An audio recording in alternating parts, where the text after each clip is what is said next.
of sugar as the white stuff we use on cereal and in baking. But there's another major sweetener that isn't found in a bowl. It's found in many foods and drinks instead. And as Galen Tethrow reports, it could be hazardous to your health.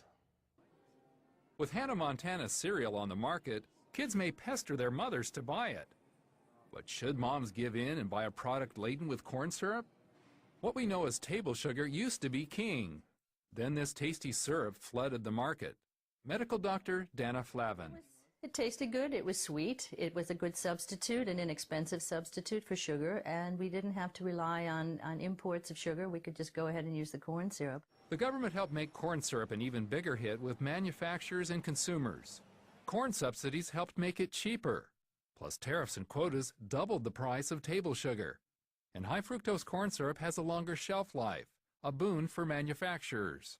Those advantages led to widespread use from sodas and other drinks to whole grain breads, to even many spaghetti sauces. Cardiologist Stephen Sinatra. It's everywhere. It's in all our foods. And even myself, I mean, I struggle and read those labels all the time. And I'll tell you a story the other day when I ate something and there was high fructose corn syrup in it, and I got rid of it immediately. When the corn syrup wave started, Flavin worked in the foods division at the Food and Drug Administration. For years, she had no concerns about the sweetener until she needed research for an article. I was floored because I didn't want to believe it. And I'm a toxicologist from FDA and a physician. And I'm thinking to myself, oh, this is ridiculous. It's just corn syrup. I wish it were just corn syrup and just that simple. It's much more complicated. Flavin and Sinatra think excessive table sugar and corn syrup are both bad. But they say recent research shows corn syrup is worse. The reason is unclear. But it appears that the manufacturing of corn syrup makes it chemically different than table sugar. Another problem with high fructose corn syrup is the fructose itself. The body processes fructose more slowly than other sugars.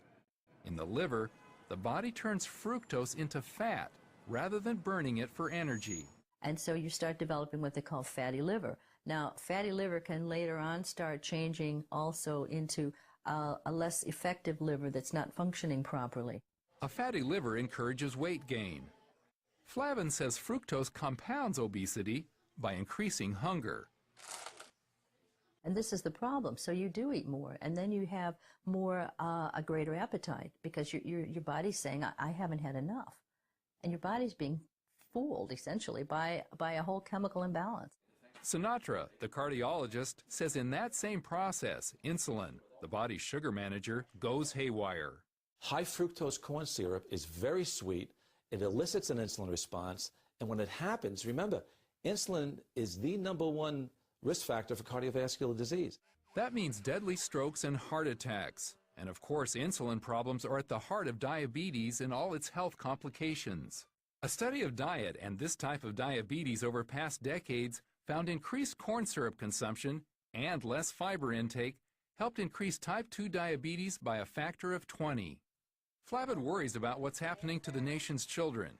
Kids and teens consume more corn-sweetened soft drinks than any other age group, and that makes them much more likely to develop diabetes. The fructose in the corn syrup interacts with the carbonation to form substances called carbonyls. Carbonyls are not only toxic, but have been linked to cell damage, leading to diabetes in children.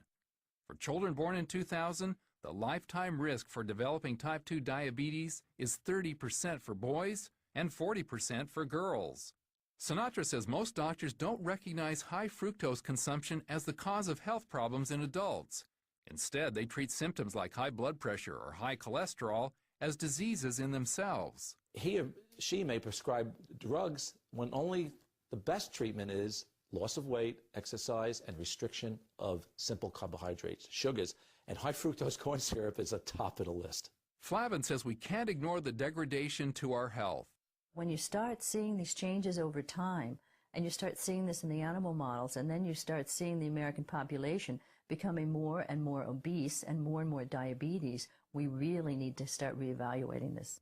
Experts say any fructose in your diet should come from eating whole fruit, in moderation. But for optimal health, put a lid on the sugar in general and stay away from the most dangerous kind of sugar, high fructose corn syrup.